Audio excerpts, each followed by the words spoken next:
They call it the Great Empty, that stretch of road between 2 and 4 in the morning, where the world feels like it forgot to exist.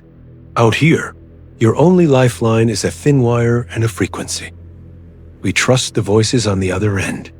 We have to, because the alternative is realizing you're truly alone in the dark. But what happens when the static starts to shape itself into words? When a voice coming through the speaker knows a secret only you should know, or describes exactly what is standing right behind your seat?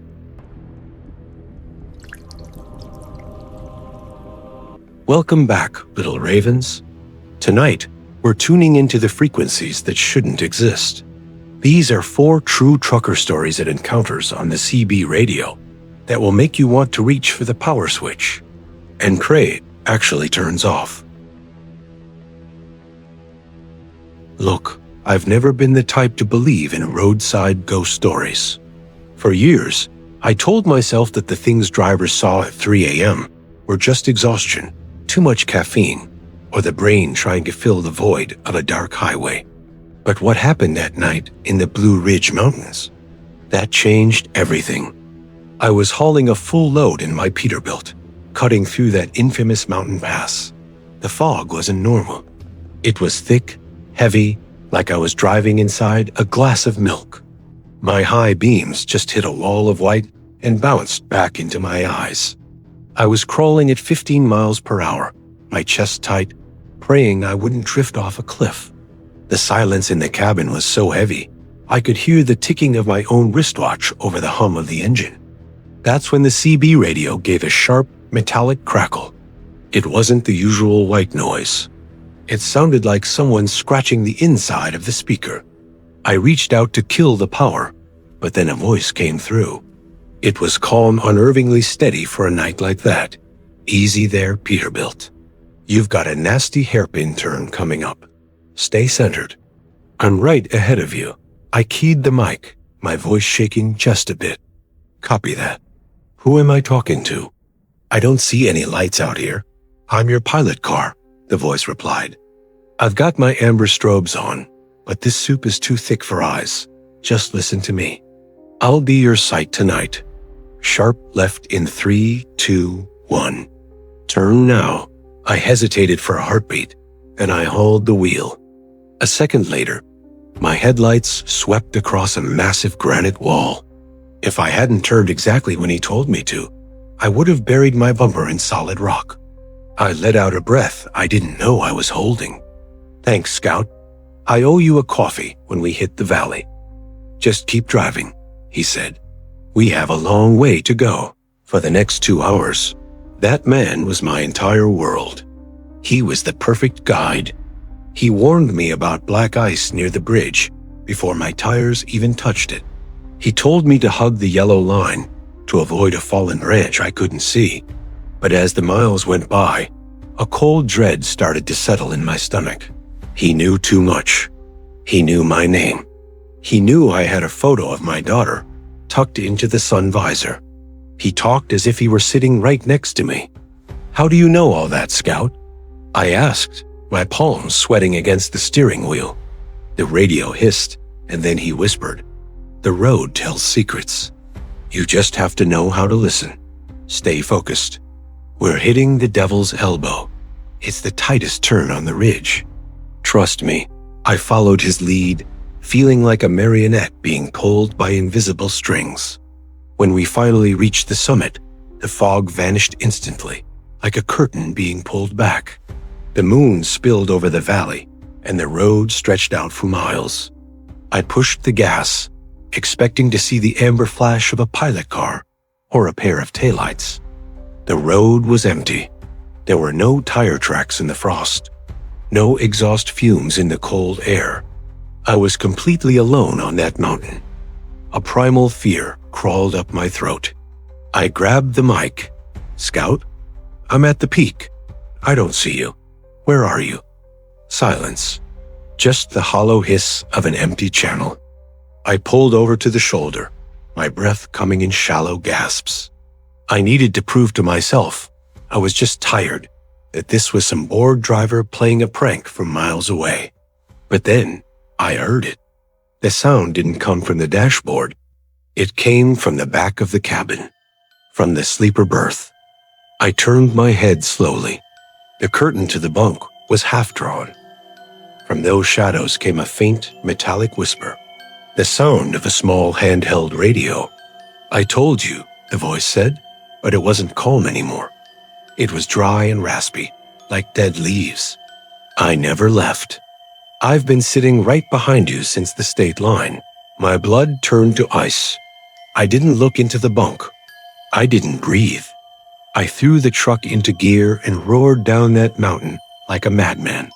I didn't stop until I saw the glowing neon of a crowded truck stop. Under those bright fluorescent lights, I finally found the courage to check the back. The bunk was empty, but sitting right in the middle of my pillow was my auxiliary radio, the one I keep back there for emergencies. That radio had been unplugged and without batteries for months. Next to it sat an old, dusty trucker's cap. It smelled of damp earth and old tobacco. It had the patch of an escort company. My father once told me about a crew that was wiped out in a landslide on that very pass back in the 70s.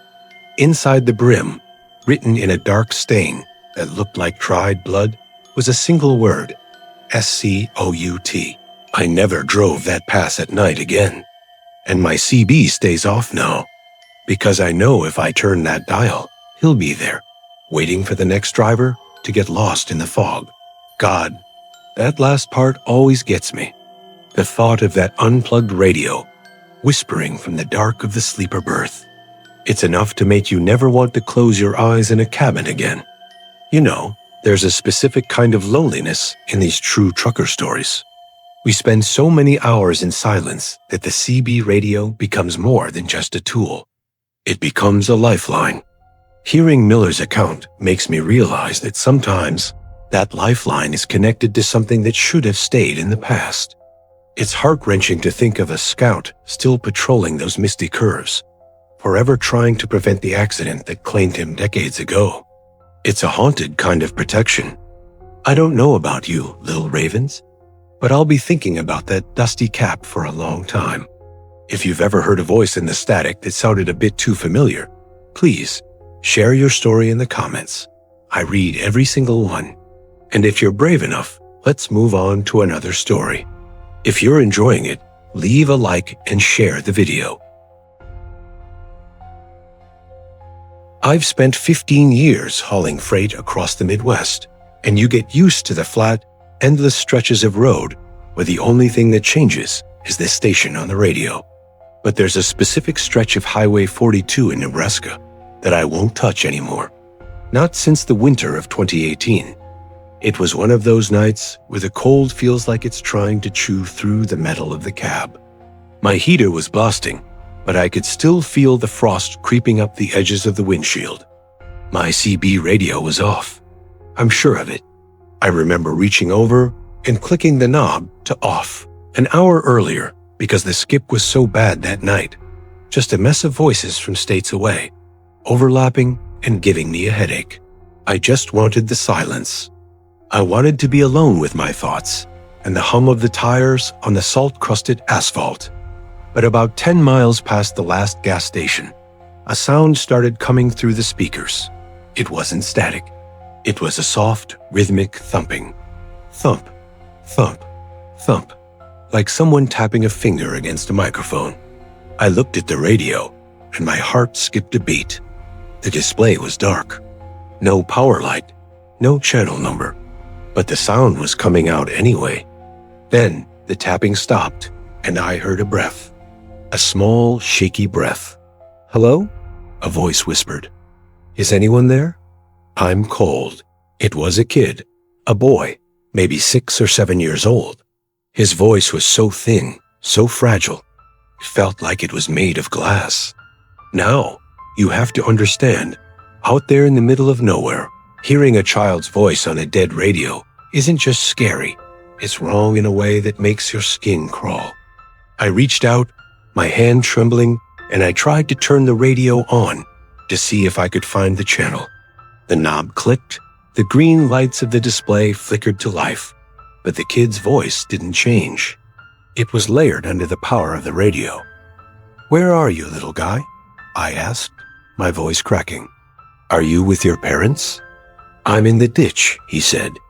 His voice started to break into a sob. "The car is upside down, and my mom won't wake up. It's so dark. Please, I see your lights. Don't go past me." I slammed on my brakes.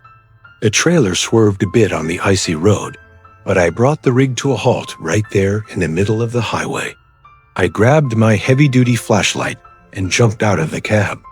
The wind hit me like a physical blow, 30 below zero with the wind chill. I started scanning the ditches on both sides of the road. "I'm out here," I yelled into the wind. "Keep talking to me. Where are you?" I ran back to the cab and grabbed the mic. "I'm stopped, kid. I'm right here. Make some noise." "I see you," the boy whispered through the speaker. "You're standing by the big sign. I'm right behind you." I turned around, my heart hammering against my ribs. I was standing next to a mile marker. Mile 42. I shined my light down into the ravine. Nothing, just deep, undisturbed snow. No car.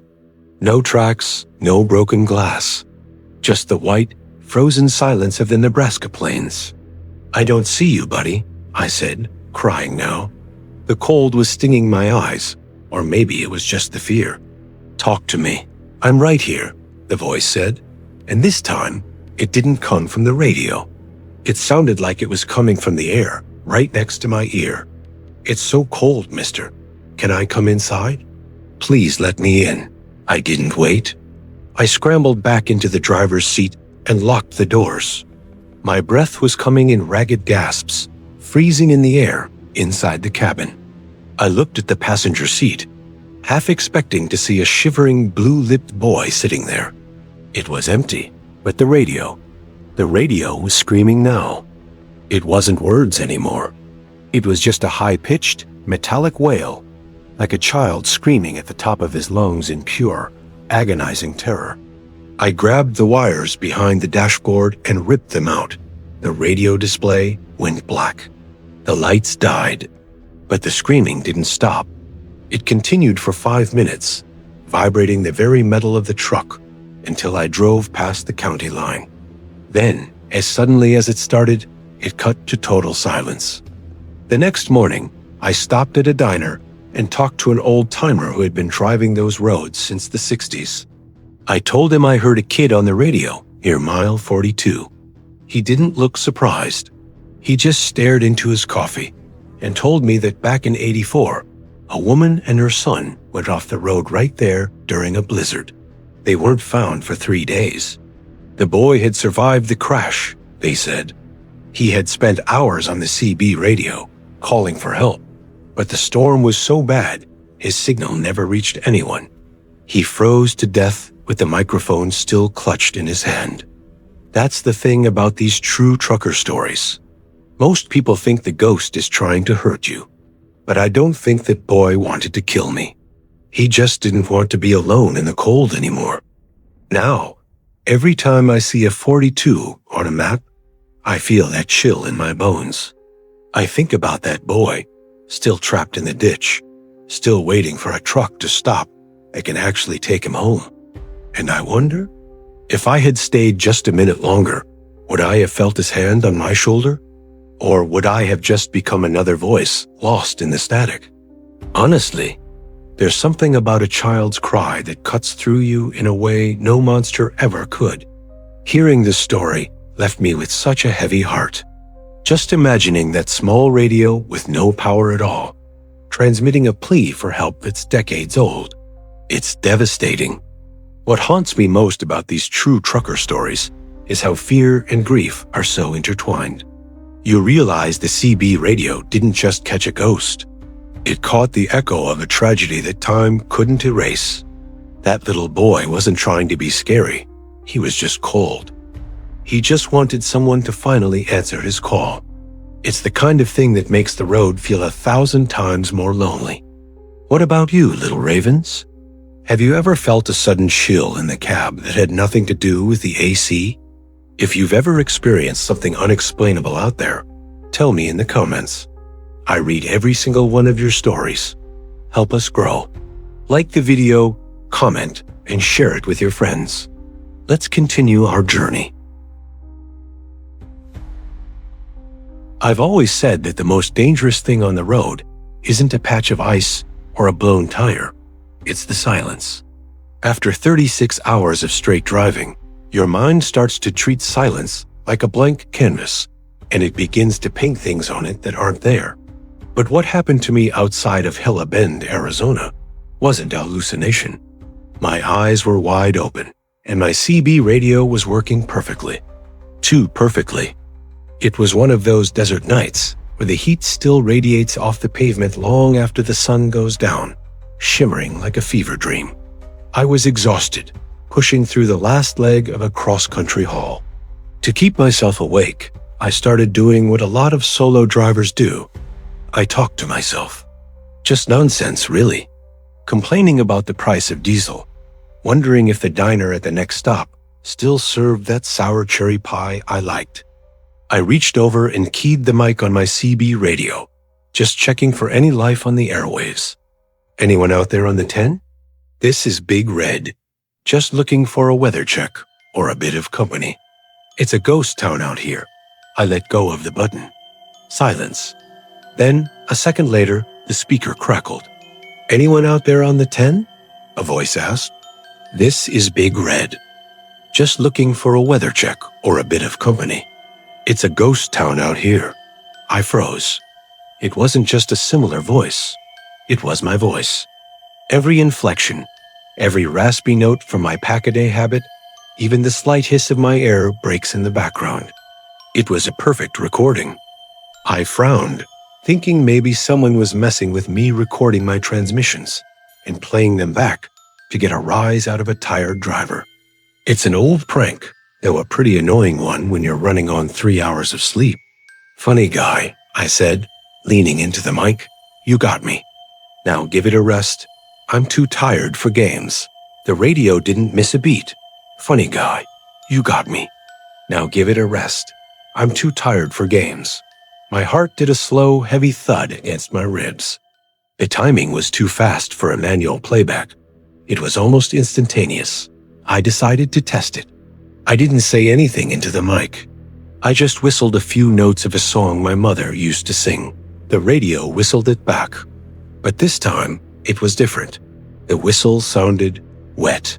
Like the person on the other end was struggling to breathe, or like their mouth was full of something thick.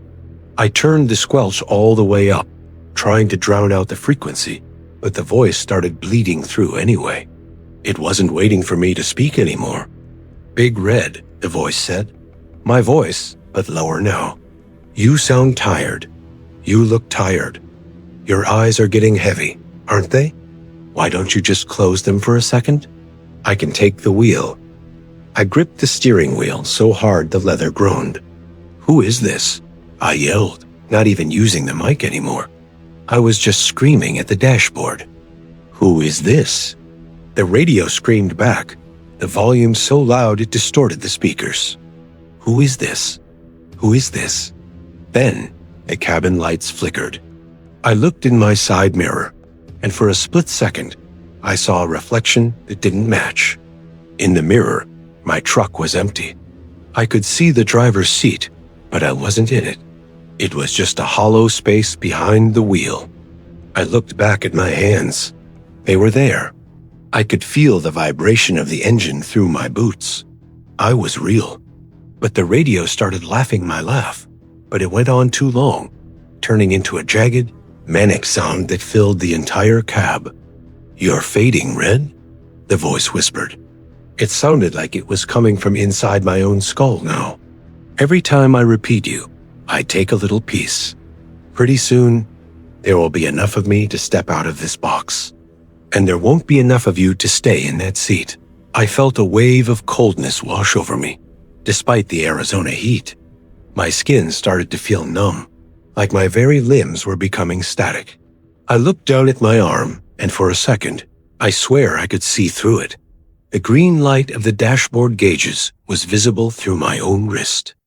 I realized then that this wasn't just CB radio horror. It was a theft.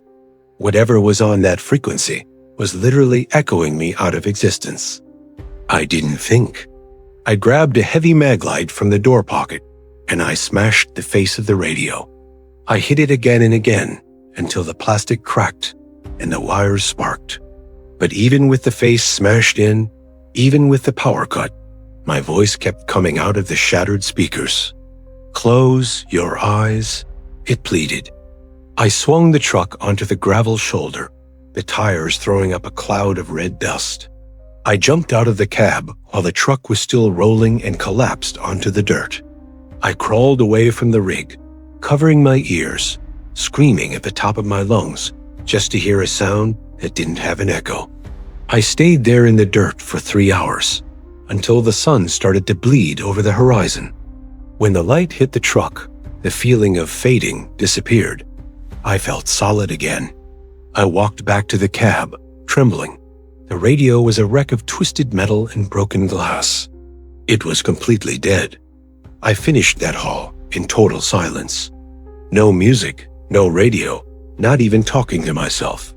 When I got to the yard, I quit. I didn't give a notice.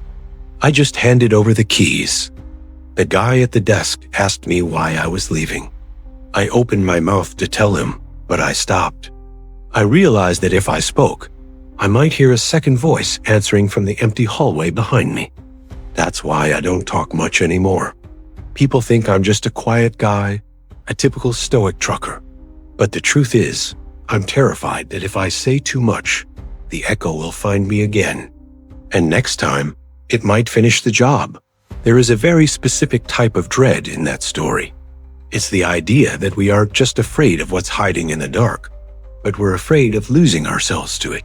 Hearing Red describe his own voice stealing his identity through a broken CB radio, that's the kind of psychological horror that stays with you long after the video ends. It makes you wonder about the nature of those long, lonely hauls. When you're isolated for that long, the line between reality and the great empty starts to blur.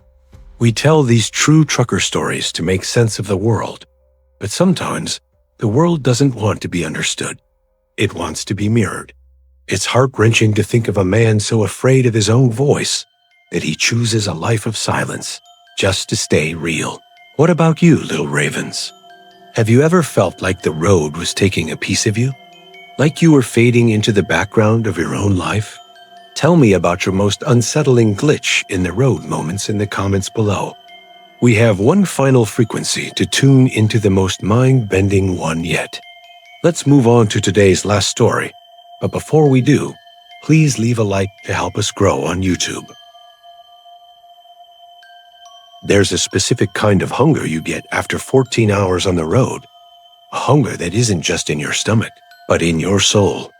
You're starving for light, for the smell of burnt coffee, and for the sound of someone else's laughter to remind you that you're still human.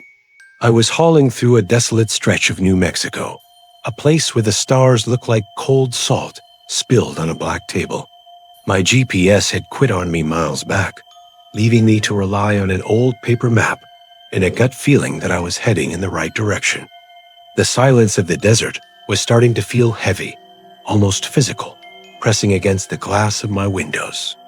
I reached for my CB radio, hoping to catch some chatter from a nearby ranch or another driver, but for miles, it was just the empty hiss of the great empty. Then the signal hit. It didn't fade in. It arrived like a thunderclap. Suddenly, my speakers were filled with life. I heard the clinking of silverware against porcelain, the muffled roar of a jukebox playing an old Waylon Jennings tune, and the boisterous laughter of a dozen men. It sounded like the busiest truck stop in the world was sitting right in my passenger seat. A woman's voice, warm and honey-thick, cut through the background noise. This is Dusty's Oasis on Channel 19. If you're tired, hungry, or just lonely, come on in. We've got the lights on, the coffee's fresh, and the pie is still warm. We're just 5 miles ahead at the junction of Route 9. You can't miss the neon. I felt a surge of genuine joy. Route 9 wasn't on my main path, but I was desperate for a break. I keyed the mic. Dusty's Oasis, this is Big Mac. I hear you loud and clear. 5 miles, you say? I'm on my way. Save a slice of that pie for me. We see you coming, Big Mac, the woman replied with a soft giggle. We can see your headlights crowning the hill right now. Just follow the red neon glow. We're waiting for you. I pushed the rig a little harder. As I topped the rise, I looked down the long, straight ribbon of road. My heart sank. There were no lights, no red neon, no bustling parking lot filled with chrome and steel. There was only the desert, flat and gray under the moonlight. I checked the radio. The sounds were even clearer now. I could hear someone ordering a steak, medium rare. I could hear the bell on the diner door, chiming as people walked in. Dusty's.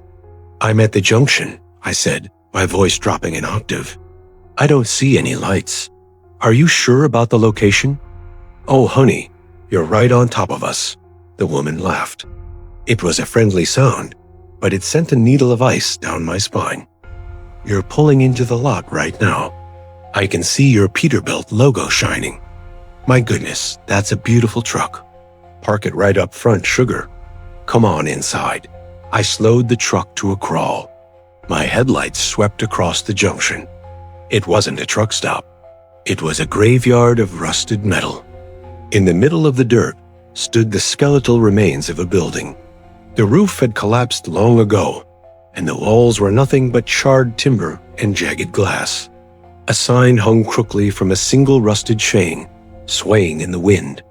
Even in the dark, I could make out the faded letters. DUSTYS. There were no other trucks. Just the husks of 3 or 4 vehicles from the 1960s, stripped of their tires and engines, half buried in the shifting sand like bleached bones. But the radio was jubilant. Look at him. A man's voice boomed of the speaker. He's a big fella, isn't he? Hey, Mac. We're waving at you from the window. Can't you see us? Come on, step out of that cab and stretch your legs. The coffee is pouring. I stared at the ruins of the diner. Through my windshield, I saw nothing but shadows and sagebrush. But through the radio, I heard a chair being pulled out across a linoleum floor. I heard the woman whisper, "He's hesitant. Go on, give him a wave." Suddenly, my high beams flickered. For a fraction of a second, the blink of an eye, the ruins changed. In that flash, the building was whole. The windows were glowing with a warm, inviting amber light. I saw the silhouettes of people sitting at the counter. I saw a woman in a white apron standing by the door, waving a dish towel at me. And then it was gone. Just the ruins and the wind. Why are you still in the truck, Mac? The woman's voice asked. She didn't sound friendly anymore. She sounded hungry. It's cold out there. It's so cold in the dark. Come inside where it's warm. We've been waiting for a new face for a long, long time.